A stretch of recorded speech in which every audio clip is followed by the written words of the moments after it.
Welcome to the Lessons from Leaders podcast. I'm your host, Brian Beckcom. My next guest is Ron Peters. Ron is currently the executive director at Katy Responds. Ron's originally from Michigan, but he moved to Texas in 1990. He's happily married to what he characterizes as his better half, Jody, and between them, they are blessed with 5 kids and 6 grandkids. They currently make their home in the south side of Katy in North Richmond. Ron was originally involved in the construction industry as a private businessman. And then after Hurricane Harvey hit Houston in 2017, he was called, as part of his Christian religious beliefs, to leave the private industry and ultimately become the executive director of Katy Responds. Katy Responds is a nonprofit organization whose mission is to help people who have had their homes destroyed rebuild. And there are still, 3 years later, lots of people in Katy, Texas, and other parts of Texas whose homes have still not been rebuilt. Ron and I talk a little bit about the fact that next to your family and your close friends, your home is one of the most sacred places for anybody.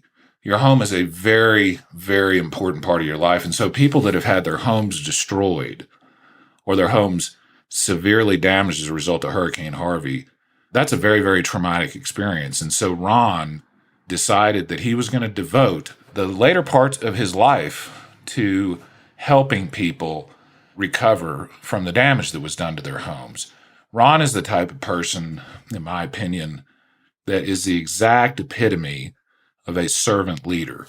One of the things I've been very fortunate about as a result of this podcast, I think this is the 18th or 19th episode, is I've started to see patterns, leadership patterns from the people I've interviewed. And one of the big patterns I've noticed is true leadership is about servant-based leadership. It's about what you can do to help other people.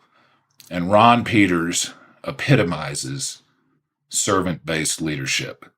We had a great conversation both about how Ron decided to become the executive director at Katy Responds, some of the thoughts he has about leadership, about how we can help people, some thoughts about spirituality, and some tips that Ron has about how people can deal with this very difficult time we're living in. I hope you enjoy this conversation with a true servant-based leader. And now I give you Ron Peters.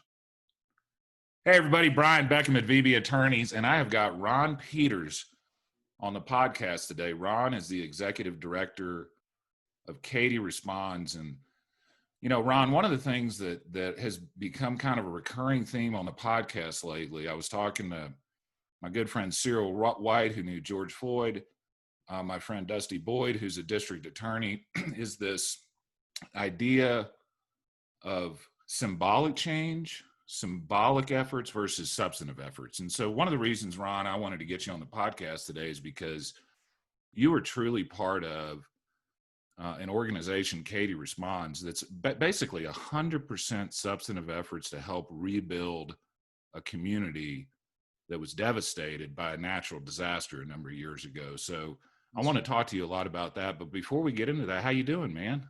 I'm good. I'm so happy to be with you.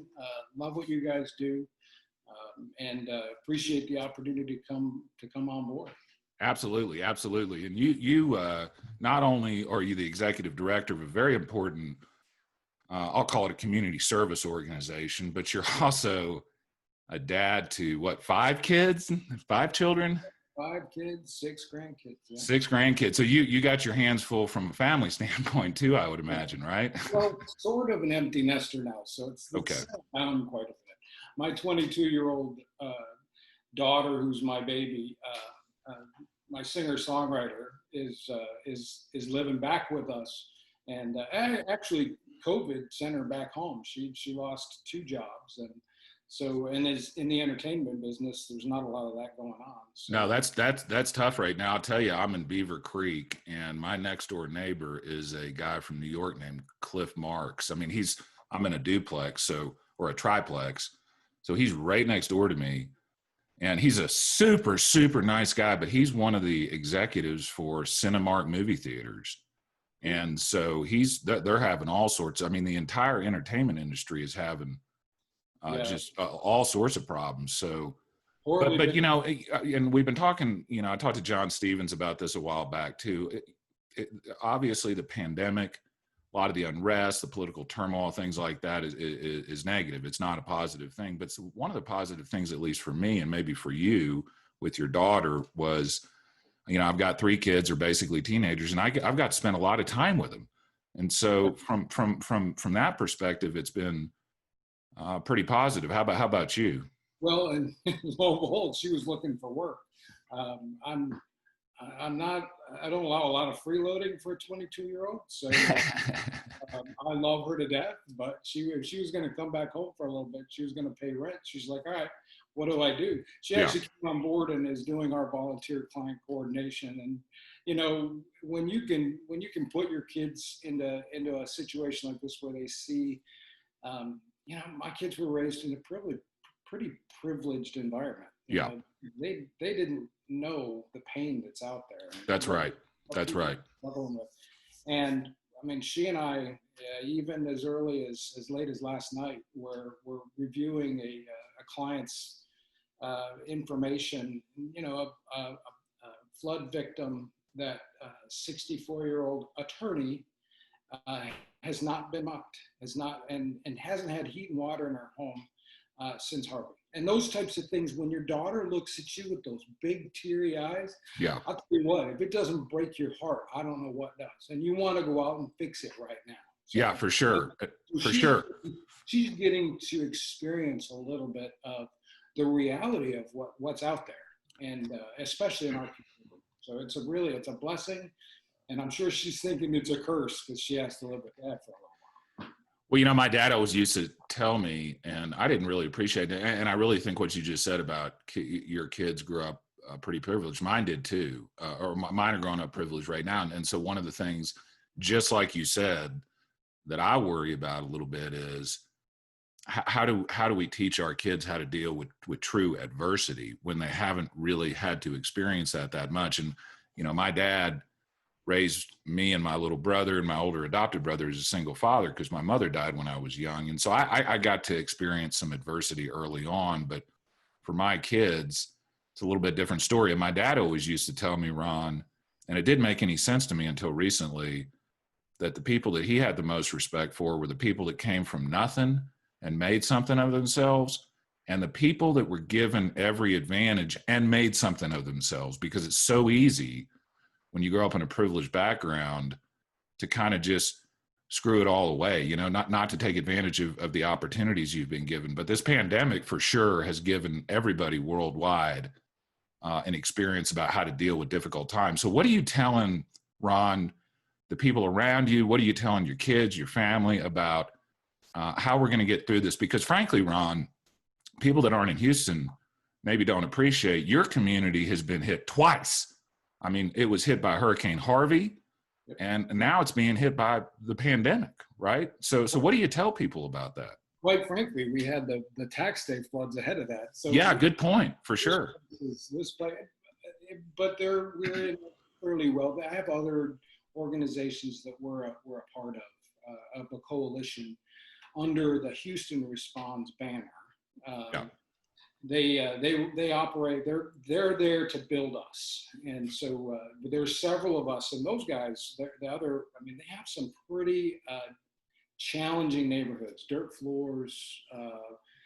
You know, when they do rebuilds, they're walking into just complete destruction. We're walking into mold and things that need to be torn out. But so even with that, we're in a pretty nice community. I mean, there is a little bit of that, but. Quite frankly, you know, although I'm probably have a little bit of a different take on the pandemic, I think it's a wake-up call. I don't. My personal opinion, Brian, and I didn't want to do this and wear the Jesus necklace, but the reality is, I think we're being woken up. It's like, all right, you got to stop trusting in there and what's happening here. Not that we shouldn't be responsible. We need to be responsible, but but there's a time right now for us to wake up and maybe do something a little differently. So I'm encouraging the men that I lead a couple of men's Bible studies. I'm encouraging, we need to invest in these younger men. Tell them not to be afraid of this. Tell them to embrace it and do something different in the community. Go out of your house and into the outside. And I know we're being told to sit at home, but you can go build somebody's fence. For sure. Go be the hands and feet today. Yeah. And quite frankly, we are today. We have volunteers out building things outside, responsible, socially distancing. We offer and provide masks, so we provide for the environment. But we think this is a time when you invest in your neighbor. You get to know your neighbor, and you find out who they are, and you find out what they need. So anyway, we're diving into it. When I think a lot of people, and even a lot of our organizations, brother and sister organizations, are stepping back, and they're doing it for their own reasons. But we're trying to dive in. Well, I think the way you put that phrase you use, wake up call, that is absolutely perfect. I mean, there's a number of different ways I think you can look at this. One of the ways, and this is kind of frightening because I've listened to some epidemiologists and some people that study pandemics for a living. One of the things that they've been concerned about for a very long time is a virus or a bacteria that kills upwards of 50% of the people that it infects. And so in a way, this is going to sound weird, but in a way, we're kind of lucky that this virus doesn't appear to have, on average, really bad effects for young people. I mean, I thank God every day that's true, right? And the other thing is, though, I think it gives us, like you said, it's a wake-up call. It gives us an opportunity to kind of rethink a little bit about the way we live our lives. Like, for instance,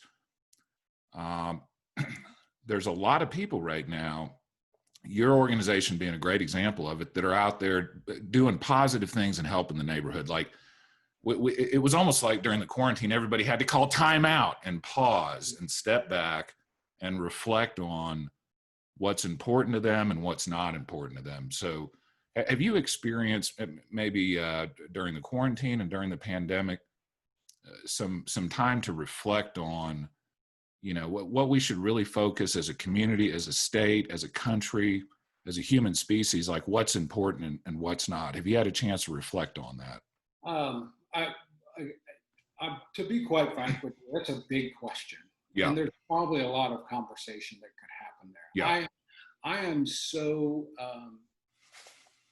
I have a lot of friends that do ministry. One's in Uganda, and I have another one that's my predecessor, the co-founder of Katy Responds, Tom Preddy. He's heading to Amman, Jordan, at the end of the year to do disaster recovery as a mission. Yeah. So there are people that think bigger than I do, right? I was, Brian, I was hit pretty hard a year ago. Yeah. God had led me to leave the industrial sales marketplace a few years ago. And Jody, my wife, and I started a little rental venue in Richmond, and I had a little construction company. I mean, I was just happy. It was kind of a retirement trail for me, and I got called by my church plant was merging with another church, and we got called to we thought, what better way to bring men together for a church than a work project? Yeah. So we called out to several people, and Katy Responds had a fence that they wanted built. So I had no idea who Katy Responds was, but I was the best fence maker that they had. I can promise you that. Yeah. Tom would. The fences you build will be standing 50 years from now, right? How difficult is that, Brian? It just, I build great fences for Jesus, right? Just what he wanted. But no, I think I'm fairly talkative guy, as your Carlos realized. And I showed up, and when I heard the story that these Harvey families, which I had avoided all Harvey these Harvey families were driving home every night and seeing Harvey in their driveway 2 years later.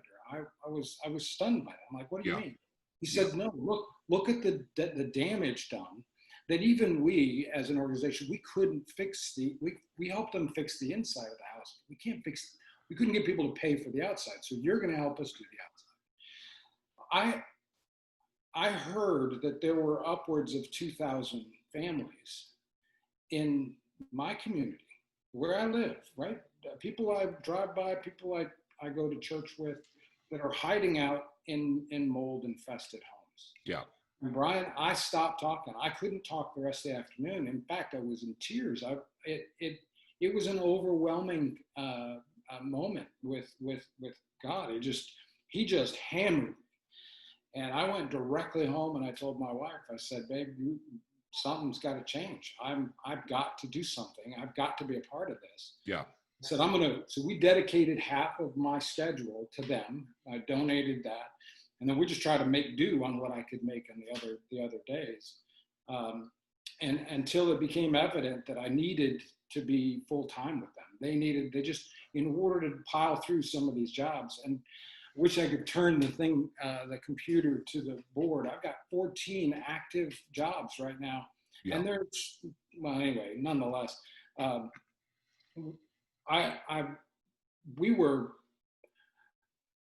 Katy Responds is a nonprofit, right?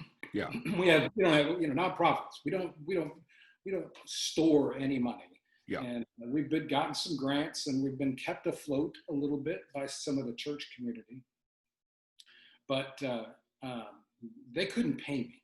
I mean, the reality is, yeah. I needed to be, and so we were praying, and Jody and I just finally decided, you know what, we're going to do it. We'll just figure it out. God will provide something. And so we were going away for a weekend, and as we were packing the truck, a car pulled in behind us, and a couple got out and said, hey, we heard what you've been praying about, and we don't have the skills to build stuff, but we want you to be able to. We have the money, so we'll sponsor you. Nice. So I was able to come alongside Katy Responds, and basically at no cost to them, and help them do this. I felt like God was really. So Brian, to answer your question about the big picture to me is small. The big picture is my community. The big picture is knowing that we still, as of 2 days ago, I'm still getting emails from people yesterday, people that need desperate help. So my challenge was early on in the COVID period, how do you take an organization that is running construction in people's homes and pivot during COVID when there's a lockdown? How do you, it was, I would just drain overhead money. I would just drain it. Yeah. And I would have been out of business in 2-3 months. So we had to figure out how to do that. And so through God's grace, I mean, quite frankly, the federal government, that PPP helped us. Yeah. And so we were able to, but during that period, we got to keep busy. We can't just have people sitting at home. So we started, are you familiar with the Masks for All program? That sounds familiar. Yeah. For people that aren't familiar with us, explain that to us. So it's the city of Houston. Mayor Turner went out and just said, guys, we're going to need masks. I didn't believe him at the time, to be quite frank with you. I'll tell you what, not to interrupt you, Ron, but back in February, we were being told by the government the masks were not that effective. And so I was the same way. I mean, I kind of felt the same way. Crazy. The CDC paperwork said we don't need masks. Right. And looking back in retrospect, that you're right. It does seem kind of nuts, but that's what we were being told. And so like a good citizen, I was following what the government was telling me. Mayor Turner comes out and says, we want to be prepared. Yeah. Have 1 million masks. We want people to begin that. And so Houston Response, who we are associated with, went to work and deployed us and said, all right, guys, since you're not building, take your people and figure out how to make masks within your church congregations. So we deployed and moved to, and there's still people. I got a delivery today of people that are still making masks for the city. Nice. For those that can't go out and buy one. And they're usually, our groups are churches. So people we work with mostly are churches. And so they're going to get a little scripture with their mask, maybe a little scripture on their mask. Hey, They're that's going good for them. Some of them probably need it more than others, right? to true. So yeah, they're going to get some Jesus when they're doing it. But so we pivoted there. We had heard that we do mucking and gutting, right? So we had boxes and boxes of N95s. And so Memorial Hermann, a friend of mine is one of the leaders over there, and they were out. They had not prepared well for and when you say mucking, just so people understand this that don't live in Houston, I mean, mucking is basically going into people's houses and they have got mud and junk and chemicals. And I mean, it's just from the flood. Yeah, sure. Nasty stuff from the flood. And you've got to wear a mask a lot of the time when you do this. And so you guys already had a bunch of masks. And so you just kind of pivot, right? So when we muck, I mean, we're cutting out 2 to 4 feet of sheetrock, and you got to get the insulation out. That's all just horrible on human dust and all that stuff. Yeah, nasty. And just to imagine that people are actually still living in and amongst that is hard to imagine during a pandemic, no less. Now, right? I mean, this is people. So, and Dr. Stevens and I talked about this a little bit, Ron. Next to your family, your home is a sacred place. I mean, the home is a sacred place, right? I loved that. I loved what he said. It is so true. I went home to my home after hearing your podcast with him, and I'm like, he is so right. I would be so, now of course I'm seeing it in real life with these people having to deal with it, but I'm already aching for them, but we're coming in. One of our clients was actually in the hospital over Harvey, and it was mucked. So in other words, groups came in, tore out all her furniture, removed the sheetrock, gutted the house out of love for her. Yeah. Right? She's in the hospital. 70-year-old woman comes home. She thinks she's been robbed. I mean, God, yeah. It was an emotional experience, but that's what people were doing back then. Yeah. And they, under the guise of being helpful, and that's great. But yeah, so we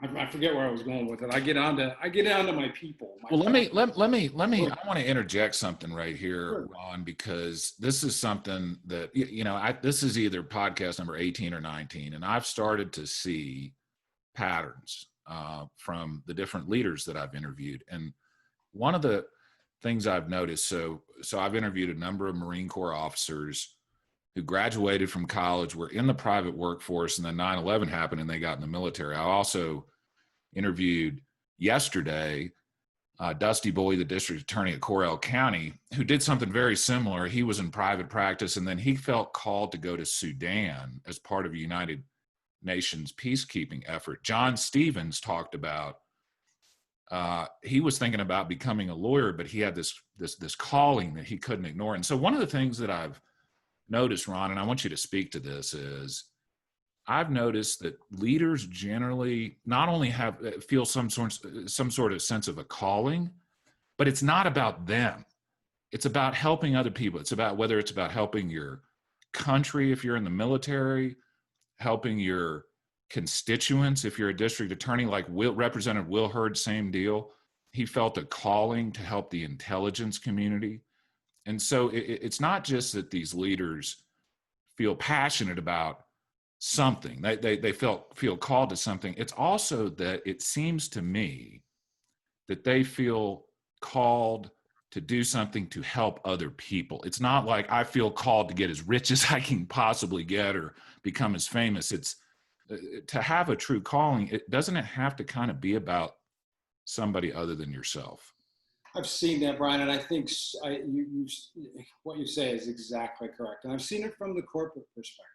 I absolutely, as a sales director for a fairly large top 50 industrial supply company, the way I drove our staff, the folks that worked in and with me, I wanted them to be the best at what they could be. Yeah. Not everybody it wasn't a cookie cutter or organization. I wanted to invest. I would have one guy with a specialty over here that I would help him flourish in. So you're absolutely correct. That's part of the challenge of developing a staff for a nonprofit like this, I think, is finding the right mix of people. Yeah. I mean, quite frankly, one of my site supervisors is a worship pastor on Sunday. So, you just never know what you're going to get, but somebody who's got a little bit of skill, somebody who's willing to invest, and who has a passion for what we do. You're not going to make a big killing here. I mean, you're going to make a living in the nonprofit sector, but in the corporate world, I wanted my guys to be successful. I wanted them to make a bunch of money, and quite frankly, I wanted our customers to make a bunch of money by using our guys as a resource. So, completely get it. The whole idea, I think, of leadership is to make others around you more effective in the world of their passions. I've heard so many people that tell me that they're passionate about something, and it was just a job. So I firmly believe in God's placed me someplace where it's obviously a passion for me. I was raised by a single mom. I was the eldest boy. I had to keep the house going. I had to, if something went wrong, I was the fix-it guy. Man, that sounds so familiar. I was the oldest boy, single father. I was the one washing the dishes, cooking the food, that sort of thing. So we just, when I show you if I were to show you the board, 70% of them are widows or single moms. Yeah. These people are left behind. Quite frankly, some of them, their husband just up and left after Harvey. Yeah. And that's something, Ron, that it's easy to forget. I mean, it's easy to forget for like me or like you, happily married. I have kids.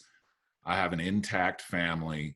And so during the pandemic, I'm there with my family, but there are a lot of people that are literally by themselves. And it's easy to forget about those people, but that's a potentially dangerous situation. We people that are by themselves for too long develop all sorts of problems if there's not people like you in the community to come and help them. So, and Ron, this is interesting to me because you were in the business world, you were very successful, you were comfortable, just like some of these Marine and military people I've talked to, just like Pastor Stevens, just like some other folks. You didn't have to do what you did. I mean, you didn't have to become the executive director of a nonprofit. You could have just stayed in the private industry, made your money, helped a little bit, and retired. So what was it that drew you fundamentally? What was it that drew you out of your comfortable business life into what I think most people would say is a pretty difficult job? I mean, you're dealing with people every single day that have very, very difficult stuff going on in their lives. So it must have been something really fundamental that drew you to this. Well, I think I would have to say it goes back to my sister, the eldest of the five that I spoke about. She was very, very, very successful in the aerospace world in California, and she got cancer. The breast cancer kind of got a hold of her. She fought it off twice. Yeah. And it came around the third time, and she besides outside of my wife, she was my best friend, and I had a moment when I was pretty angry at God for making her sick again, because I knew at the end. And so anyway, so she sends me a kind of a spoken, not a testimony, but her story, her Jesus story. She was a believer, and we talked about it a lot. But this statement just sticks with me, that one day she was managing a bunch of people, and she had to let two people go, and she had to pick them, and she had a bunch of single parents, and she's like, I can't let them go. Yeah. I can't let them go. I don't see it. And so she actually took the layoff herself. And her company was like, no, we didn't want you to do it. We didn't mean that. Not you. Yeah, not you. Yeah. she took the left, said, I can't do that. We all have passions for single parents because of our mom's history. Yeah. And so the thing said, she said, the next day I woke up and I thought to myself, I'm riding a tandem bike and I'm on the back and Jesus is on the front and I'm just going to pedal. And I asked him every morning, where are we going? He said, you'll see. And I knew at that point, I just needed to hear what he had to say to me, and we were going to go that direction. And, Ron, one of the things is, I think, when you get called to something like that, you need to listen, right? Some people that they you'll feel this calling, but you'll want to kind of push it away because you're already living a comfortable life. You don't have to get involved in that. Somebody else can take care of it for you. And so there's a tendency sometimes, I think, when you get called to things, maybe to say, man, I don't know if I want to listen to that right now. So another important part of it, when you got called to do what you do, is actually listening to the message, right? Right. I was climbing on the back of the bicycle. Actually, that bicycle is sitting in front of our little business out in Richmond, because that's the story we want. We want people to know that's important to us. I honestly, I'll help. I really not care about your religion or your color or your race. When we come to help you in your home, we don't look at any of that. But you're sure going to know that I love the Lord. I love Jesus. You're going to know it. I won't change what I do for you, but you're going to know about it. And so I feel like that's been the change in my life. Just in the corporate world, it wasn't. I wasn't there yet. I enjoyed the success. I loved being the leader. I loved being the top guy. It was a great time in my life. But and quite frankly, being the top guy here that's not me. I mean, it's what we want to do. It's got to be KR. Katy Responds has got to be the important organization, not Ron, not Matt, not Curtis, not the people in it. We make up it, but it's very important for us to leave the message that Katy Responds is here to serve our community, no matter who you are. And I only say that, Brian, because I feel bad about just being so vocal about my faith, because I don't want people to walk away thinking that, well, if I don't believe, then he won't help. That is just not at all. We have all sorts of faiths. We have all colors, all kinds. Not only that, if you're a Christian, though, there's all sorts of stories in the Bible about Jesus going to the unbelievers. I mean, it's an obligation. It's not an obligation as a Christian to just spend time around people that already believe the same way that you believe. I mean, you have an obligation to help everybody to the extent you can. Ron, let me ask you this question, because this is something that it took me a very, very long time to realize. I mean, I'm 47 now. I probably didn't even start thinking about this until I was about 40, but it's real simple. I started thinking about the fact that life is not all about what I do for myself. Like, my legacy, nobody's going to care when I'm dead and gone what I did for myself. What they're going to care about is what I did for other people. And so talk a little bit about, have you always been as focused as you are now on the well-being of other people, or is that something that's kind of developed over time with you? I think I've always been kind of passionate. I'm an Italian, so nice. So it follows in my temper too. So I have to be careful. But I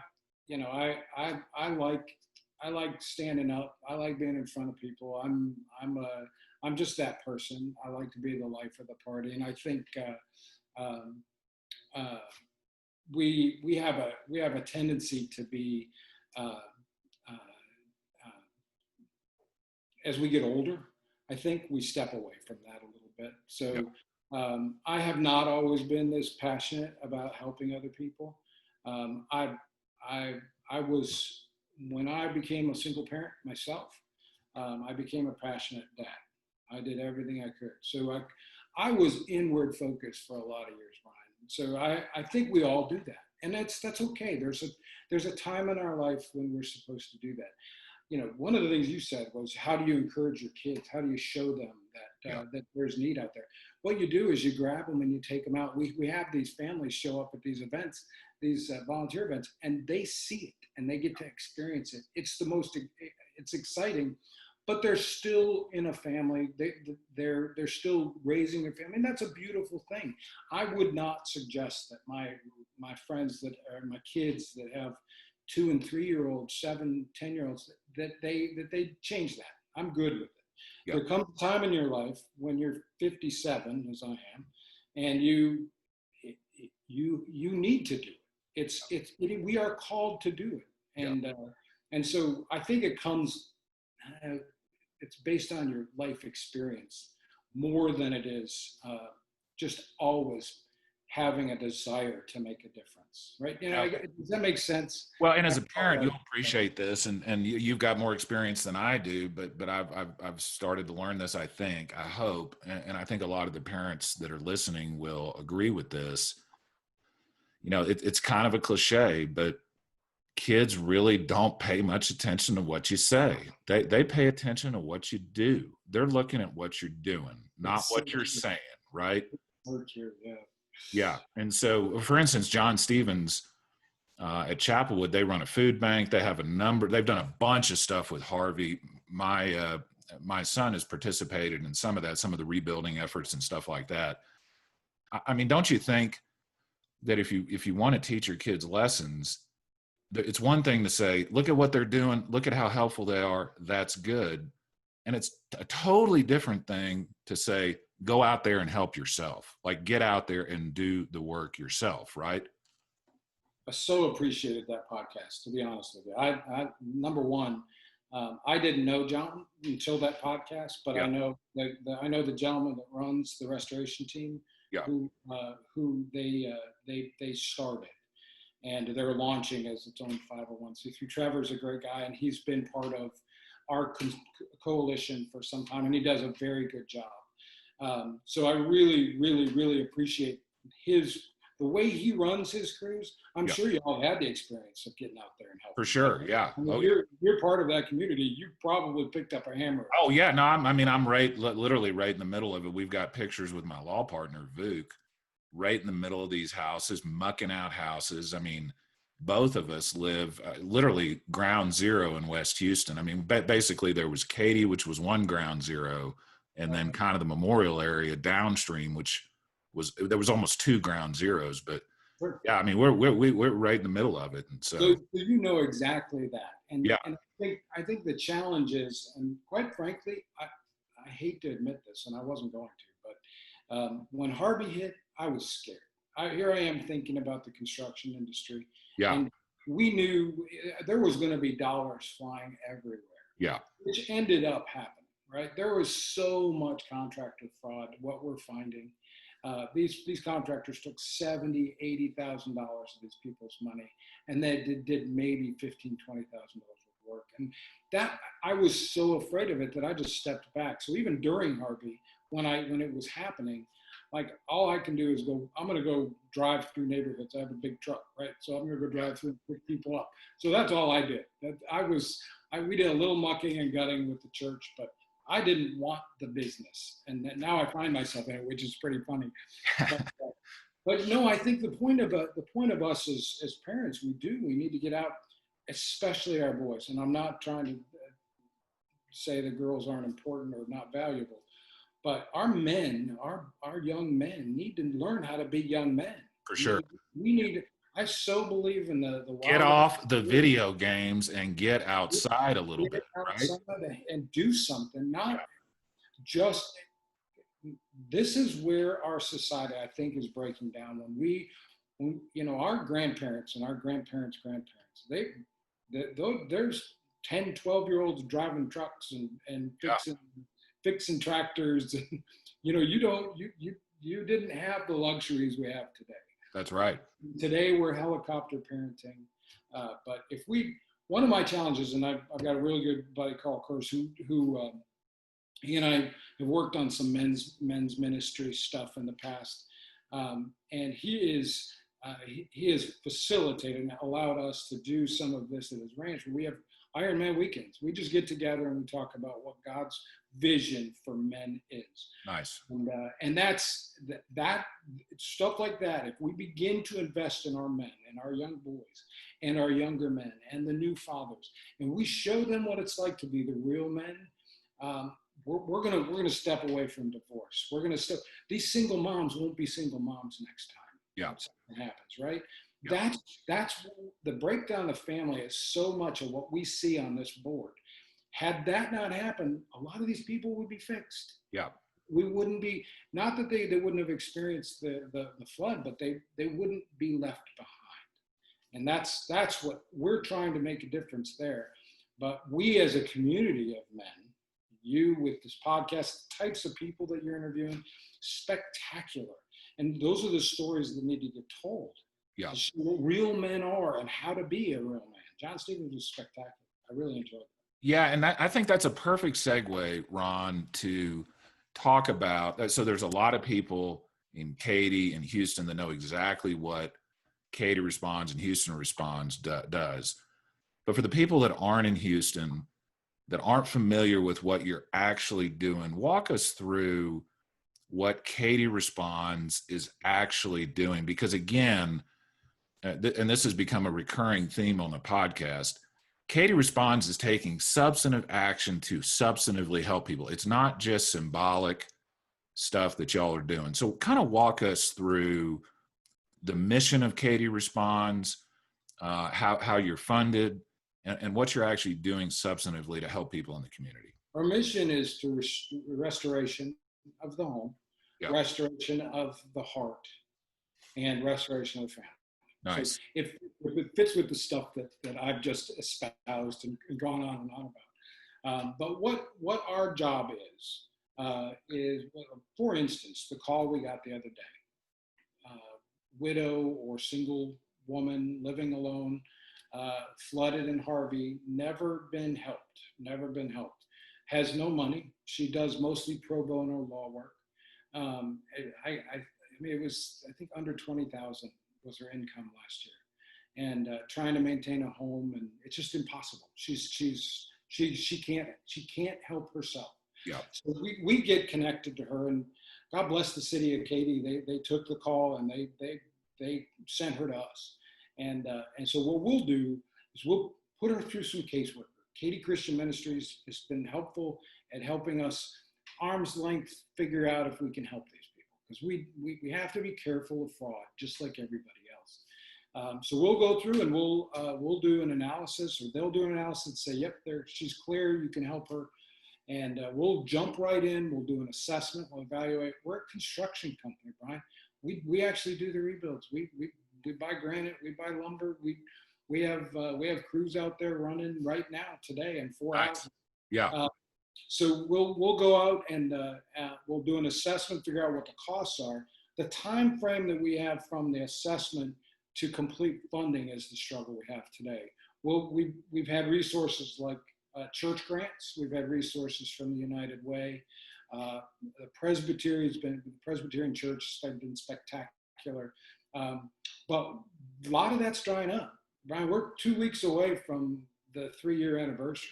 That's what I was going to say is this has been going on for a very long time, and we're running out of money. And the money is not unlimited. Yeah. So we have, that's part of the challenge that we have today, and why I, quite frankly, embrace this so well. Give us a little bit of a platform to stand up and go, hey, we're going to be realigning our social media message. We're going to be realigning our web presence and our volunteer presence. Quite frankly, we need our community to start helping us fund it. We can't reach out to the federal government. Yeah. We can't reach out to United Way. But up until now, we've gone for grants, and we would get approved, and within a couple of weeks, I would have a check, and I would begin rebuild, move people out or work around them. Typically, our jobs will take a month to 3 months, depending. We're dealing a lot with volunteers. We do our best to use volunteers everywhere we can. Yeah. Not in any of the important stuff, plumbing, electrical. but we actually have some that volunteer their time. So it's been a really, really big blessing to us. We have a great group of people. We need more. We've got a lot of jobs on the board, so we could use some help. But more than anything, we're going to reposition our ask. We need to do a better job of saying, here's one of our clients suffering. This is how you can help, right? Yeah. We're going to have to do a little bit of that, which is not comfortable for us. We're not good at, we're a construction company. We're not your typical. You're not used to basically holding your hand out and saying, we need money, right? Exactly right. So, you're used to making the money at a for-profit company. And, one of the things that big really interesting to me, Ron, is there's all sorts of psychological studies that say, for instance, we've all seen the commercials of the starving children in Africa. If they show a picture of one child, there is a certain level of donation. Whereas if they show a picture of 2, 10, 100 children, the donations start dropping. Like the more people are impacted, the less we are willing to give. And so one of the problems I think that you guys may be having is Katy was really, there were a lot of people that were really negatively impacted. And so psychologically, as a defense mechanism, a lot of people will just kind of try to maybe filter that out a little bit. Whereas if you do what you're doing right now and you tell specific stories about specific people, sure, that tends to really, those stories connect with people a little bit more, right? Completely agree with you. And that's part of the job that we haven't done good with. We have to do a better job of telling our clients stories to help them get home. That's our job. And up until now, we've had a fairly easy ride. I've been not easy, don't get me wrong. Right. It's still a chore. We still have one staff person that's completely dedicated to grant writing and to reaching out. But you know what, Brian? I got to be honest with you. The human volunteer is probably the most amazing person to me right now. Yeah. I had the experience, and as I slowly came on to our staff, they made me director of operations, and I was running a couple of sites, and I was not a fan of the idea of volunteering. I just want to go in. I have my hammer, I have my tool belt. I want to do the work. You got your crews. Yeah, they know what they're doing. Get it done. I'll write that check. We'll be done. Yeah. So, but part of an organization like ours, we flourish, and we're looked to be responsible with the dollars that we have. And so volunteering is such a huge aspect of that. When we visit with United Way, when we visit with the city of Katy, they're going to want to know that we're using our dollars well and that we're engaging volunteers. So I was convinced to try. I'm going to get on a job site. I'll never forget it. It's in Green Trails, right there on Knights Ridge. And we had the One Day Academy team that was going to come and do a bunch of kids do landscape. And I'm like, oh, this is going to be a nightmare. Disaster. I'm thinking, let's do some sheetrock, hang some cabinets. And they're like, no, we're going to have 10-year-olds. I'm like, oh, no. So I showed up. We had landscape tools. We bought some. We wanted to redo the front landscape, and so we do that. And these kids work their butt off. Of course, their parents were alongside. Yeah. But I've never seen anything like it. We awesome. found jobs for the 3-year-olds. We found jobs. 3-year-olds were moving rocks. It was a spectacular event. That's awesome. I at the end of it, all of these kids are walking up to me, pre-COVID, mind you, hugging me. Yeah. And just, we're all sweaty, filthy, and they're like, thank you for letting us help. They met the family was their help. Isn't that something that, I want to say it's a paradox a little bit, Ron, but I'm not sure it is. Like, helping other people makes you feel better, right? Like without question. It's not like, oh, I just won, this basketball game, or my team won this sporting event, where it's kind of a temporary happiness and then it goes away. Like, helping other people is a deeper level of satisfaction with your life. So by helping other people, you are putting yourself in a much better frame of mind, and it's a more lasting happiness, right? Without a doubt. And to close this story off, is I'm completely taken back. I'm exhausted. It was hard work, and I'm an old guy, right? Yeah. Hard work, and they one little girl walks up. I think she's the oldest of the group. She walks up with an envelope, and it was stacked. It was a thick envelope, and Yeah. here's our fundraiser for you. I'm like, what? Wow. So not only did they come and work their fannies off, they handed me, and you know, could have been 10,000, but it might as well have been, right? Yeah, it doesn't matter at this point, right? You got some change in there. You got a few hundred ones, you know, bunch of all small bills, Yeah. and they had donated over $500. Unbelievable. Through a month-long collection that they did. This is what I was so taken back, and so I am completely sold out for using our volunteers. I just, number one, it gives them the benefit of doing it, and quite frankly, they want to help us. If we've had volunteers show up and they're here's $50. I want to help this family use it, buy them lunch or whatever. So yeah, Brian, it's the most amazing. It's so different than the corporate world. Corporately, you know, even the people that you're buying their product and they're taking you out to lunch, they're doing all of that. There's not that passion for what we're doing. I liked that part of my life, but I think people are missing it if they don't turn around and look at their neighbor and find a way to make a difference in their community. And we're doing it here. So. Ron, let me ask you this question, because I have a degree in philosophy. I've been interested in philosophy for a very long time. A&M, right? What's that? Yes, sir. A&M. I have computer science and philosophy from A&M, and then law from. I tell people I went to trade school at UT, law school at UT. I didn't like that mixture, but the A&M really like it. People are like, "Who do you root for?" And I'm like, "Really? You're asking me that question? I'm a third generation Aggie. Come on now." Come on. Yeah.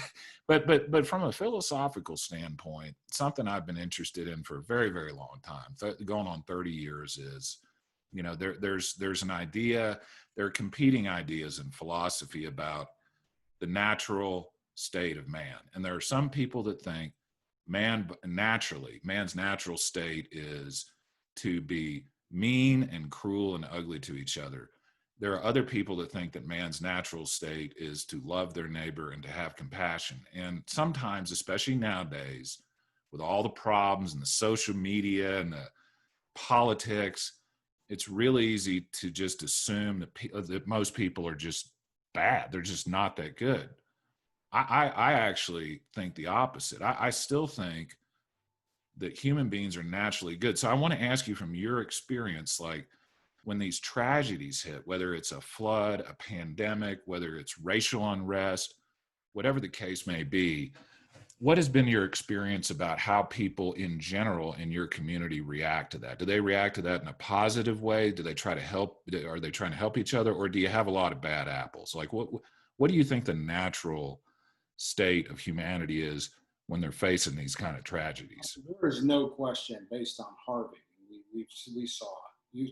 One of the challenges we have as a community is how do we address the next one, right? Yeah. We had experience where people were lined up to muck a house.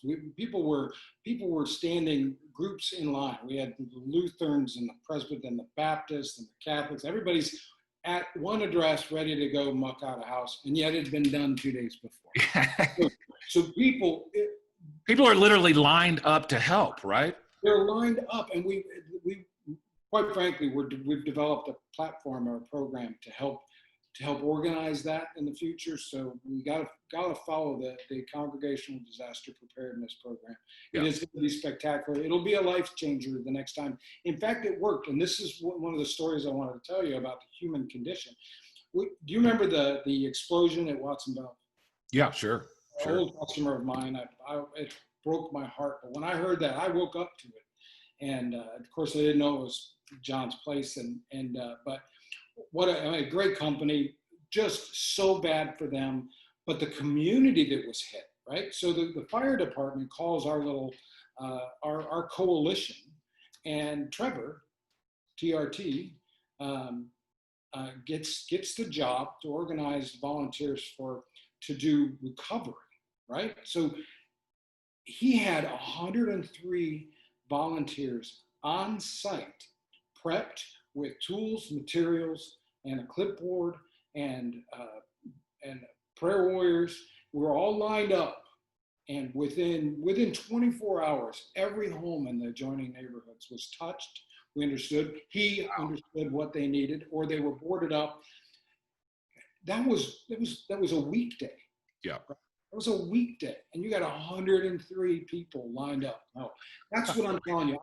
I think innately in an emergency, I think we do have a fight or flight. If somebody's coming after me and my wife, I'm going to fight. But I think in that situation, I think me personally, our human condition is that of compassion, of want to make a difference, of want.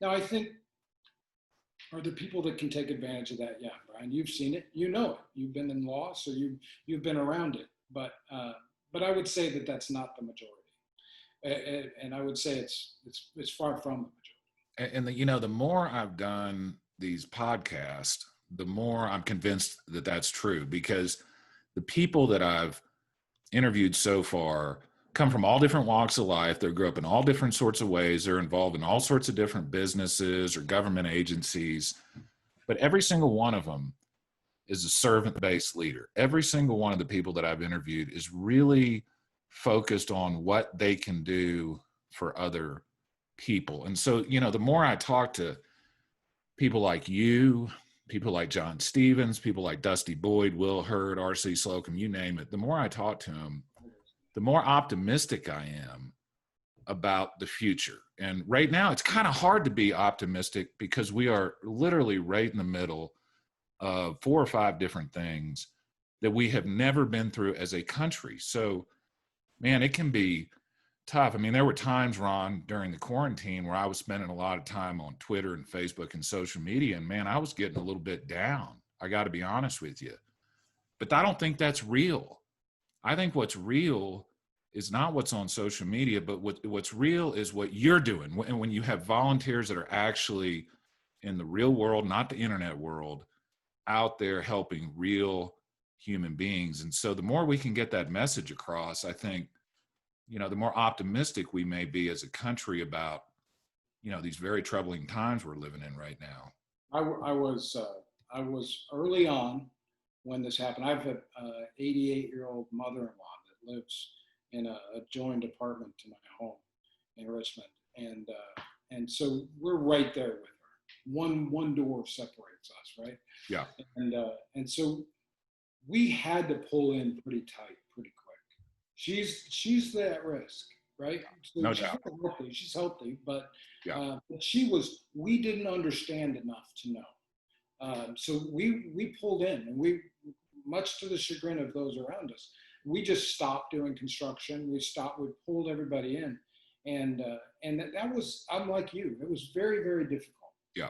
Once we learned enough, and thank goodness for some of our friends over at Memorial Hermann and Methodist, we did get them some masks, so we kind of felt like they owed us.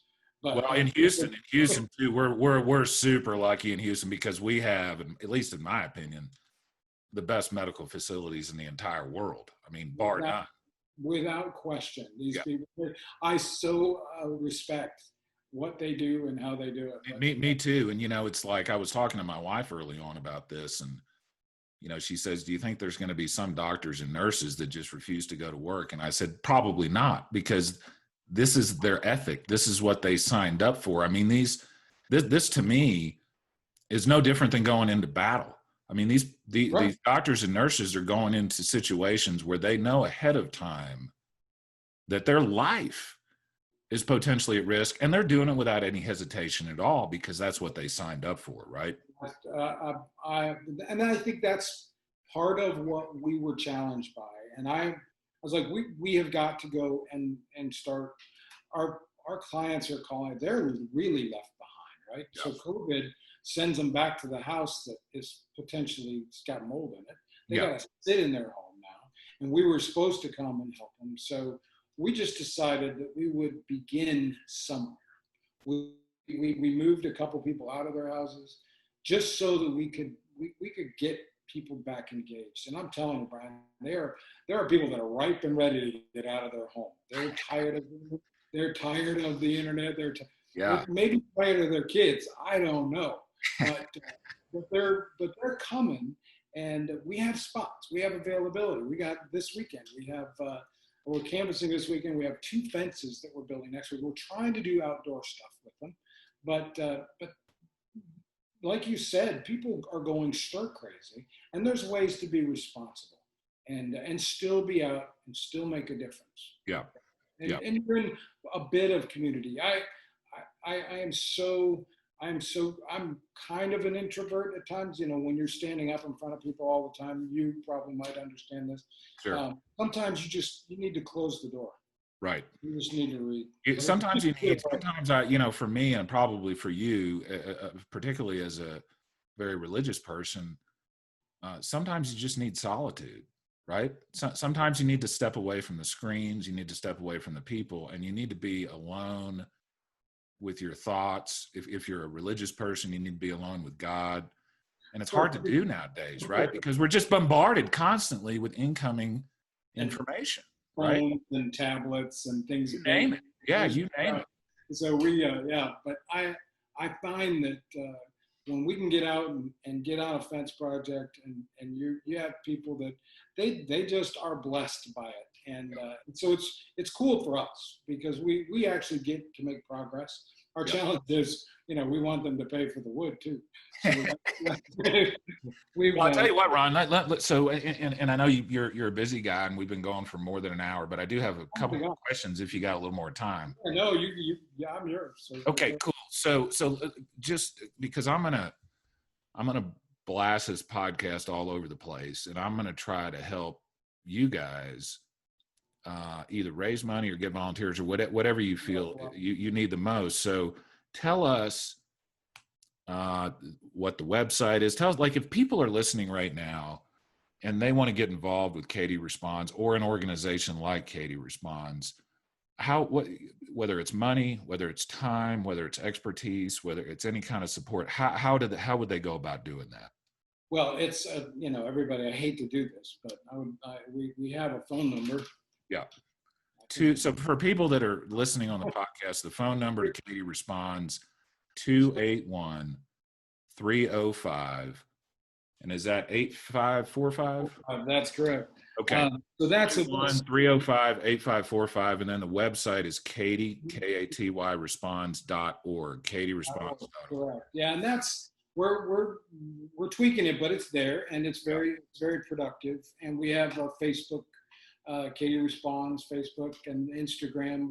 Then we do a daily tip, and we're going to morph that into more of a construction tips. I think we're going to use some of our expertise, some of our volunteers' expertise, and try and bring value to those that come visit our site. But all reality, we have homes that are unfunded, and so we need help. And we're going to be posting some stories up pretty soon. So keep an eye out, but don't hesitate to reach out to us. If they're out of our community, any financial donation is spectacular. It doesn't matter if it's 50,000 or 50 or 5. We'll take any of it. Or an envelope through $101 bills from a bunch of 10-year-olds. I've got that, and I've got a picture of a check. It's got to be the best donation you've ever gotten. Well, the other one was a widow at church, wonderful African American lady, really off the boat on a very, very tight budget, and she was at church, and she was struggling to make her tithe one month, and she couldn't read, so Jody helped her write the check for $30, which was her tithe. And the next week she was struggling to write the check, and she handed Jody a check for $60 to Katy Responds because she heard about it. So it was double her tithe. Yeah. And this woman couldn't afford it. Yeah. I honored her by cashing it, but I didn't want to. Yeah. But I took a picture of it, and I showed it to our staff and some of our volunteers. Guys, this is $1 million to me. For sure. And to her too. To her too. It was huge, and it just it reeks of what exactly what our community wants to do. Can I ask you a stupid question? Right ahead. I'll bet you that she didn't say, "Is this money going to a Black person or a white person or Hispanic?" She probably doesn't care. I mean, it's like all you guys. It doesn't matter who they are. We just want to help whoever it is, right? Without question. Yeah. Somebody asked me about, when the racial unrest started to pick up, we need to make a statement. My communications director, Brianne Hill, she was spectacular. She really rode me. You got to make a statement. You got to make a statement. We got to say, because we have a very diverse staff. Yeah. I mean, we're all colors. We're all genders. We're everything. And Katy, for people that don't know, Katy is a very diverse area. And also, Katy, I think it's fair to say, and Ron, tell me if I'm describing this correctly, it's a very independent. It's like Texas. We are resilient. Katy is a great neighborhood. There's a lot of people that do a lot of different things, but it's a diverse neighborhood, and it's a resilient neighborhood. Well, the oil patch has done that. Without question, we have people from all over the world that have been moved here. Yeah. One of my best volunteers, Blair, is from the UK. Wife works at Chevron, and he had nothing to do. He couldn't work here. Yeah. So, all right, we'll come to work. And we're all over the place. But she was hounding me to make a statement about it, and I'm like, we don't care what color. That's why I thought it was important to make that known early.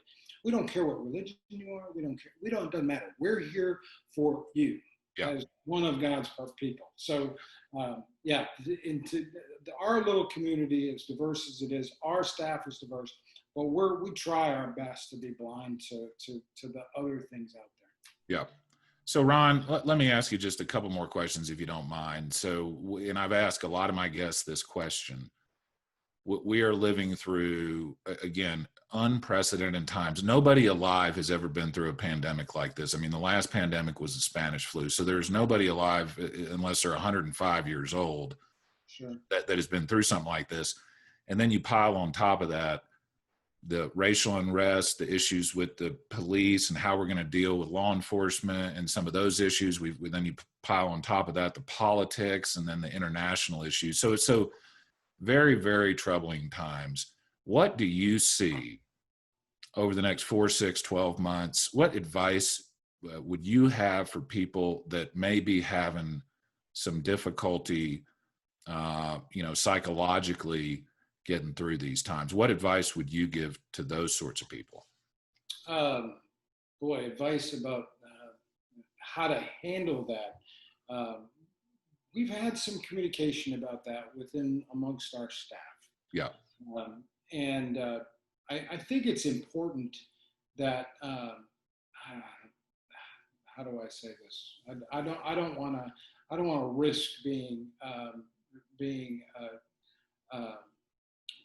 too sympathetic in any specific direction. Yeah. But I think, I was talking to a friend the other night. There's, for such a time as this, this is a moment in history that is unprecedented. We've never seen it before. We've never done it. And like I said earlier, a wake-up call. So I think we have to challenge people to think optimistically about what might happen through this. Right. I don't know that any bad thing has stayed always bad. So we have things that happen in and amongst our world that are horrific, and we learn from it. It becomes history, and we become better human beings. This is one of those moments. We're going to learn from it, and we're going to become better. I'm a huge proponent of voting. I think we as a society, as an age group, that we're woefully inadequate at getting to the polls, and it reflects in some of the leadership that we end up having. Yeah. And so I was visiting with Lance Redmond, one of our Katy ISD board members, and we were talking about the decision to not go back to school for 3 weeks, and how he was what he was feeling about that. And he goes, and we were talking about the election, and he goes, Ron, there's potentially 200,000 people that could vote in that election. Yeah. So do you know how many returns they had for the most recent election? It was 10,000. Yeah. People, we need to do a better job. We have got to get out. We have to make our voices known. I don't care what side of the rail you sit on. It doesn't matter to me if you're left, right, conservative, liberal. I could care less. Yeah. We have the opportunity to make a difference in our community by voting our will, what we want, what we see is smart. And we don't do it. We just let somebody else take and do it. That's something we as a community need to do. And I believe wholeheartedly that when our families start staying together, our men start doing manly things, and then we employ governance that is responsible, I think it's going to change our world. Yeah. I really honestly believe that. Yeah. So we have to get out and vote. It doesn't matter how you vote, just make a difference. Vote. Sorry. All right, this wasn't a commercial, Brian. Well, you know what? Let me suggest something else to you, Ron. Okay, and you're too modest of a person to have brought this up in response to that question, but you can sit around, like let's say you've lost your job, or let's say you're a teenage kid that can't go to school or play sports. You could sit around and watch the news all day long, or look at your phone and social media and gain 20 pounds and not do anything. Or you could do what a lot of people are doing, like you're talking about.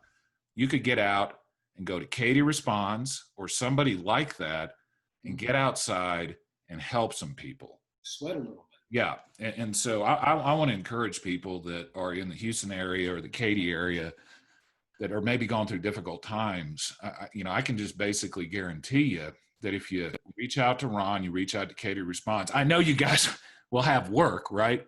We have it. It's like it's right there. Yeah. And I want to make you a promise that if you go help, you will put yourself in a much better frame of mind. No doubt about that. I will guarantee you that if you get out and go to work with a group like Katy Responds, not only will you help people, but you'll help yourself too. Brian, I so appreciate you saying it. And that is so true. It's been true of everybody that we've had show up at our door. You probably, Ron, tell me if I'm thinking about this right. I'll bet you one of the greatest parts about what you do is you get to see volunteers come in for the first time, and then you get to see the smiles on their face when they've done something tangible to help other people, just like you were talking about with the kids.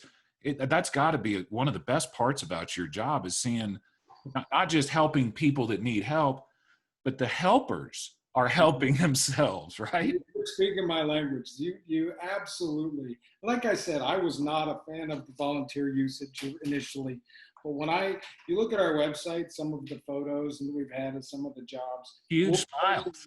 We'll be posting a video here pretty shortly. In fact, it may be up to there tomorrow. That'll be available at our website, but it's 6.5 minutes of stories of what we've done in some houses, and shows pictures of volunteers. And some of everywhere you go, you have smiles, except for the story, right? Yeah, the people that are doing the work are loving what they're doing, and they're not at their own home. They're helping other people. It's spectacular. Even our paid trades will be a part of it. They come to the celebration dinners that we have when we finish the project. So, yeah, it'll change your perspective on the community. It'll change your perspective on other people, and I highly encourage it. And I appreciate you mentioning that. That's awesome. You got it, Ron. Well, we've been going for almost an hour and a half now. I really appreciate all your time. If it's okay with you, I just want to say a few things. So I was talking to Correll County District Attorney Dusty Boyd yesterday for the podcast. Great guy. Super good leader. And he said something that I've been thinking about since yesterday. And he said, I like the name of the podcast, Lessons from Leaders, but you could also call it Lessons from Servants. And Ron, you epitomize that idea. You are truly a servant leader. You are doing what you were doing to help other people. Like we talked about earlier, you didn't have to do any of this. You could have lived your comfortable corporate life giving a little money to the organization and let somebody else do it. But you actually put your money where your mouth was. You left your comfortable life.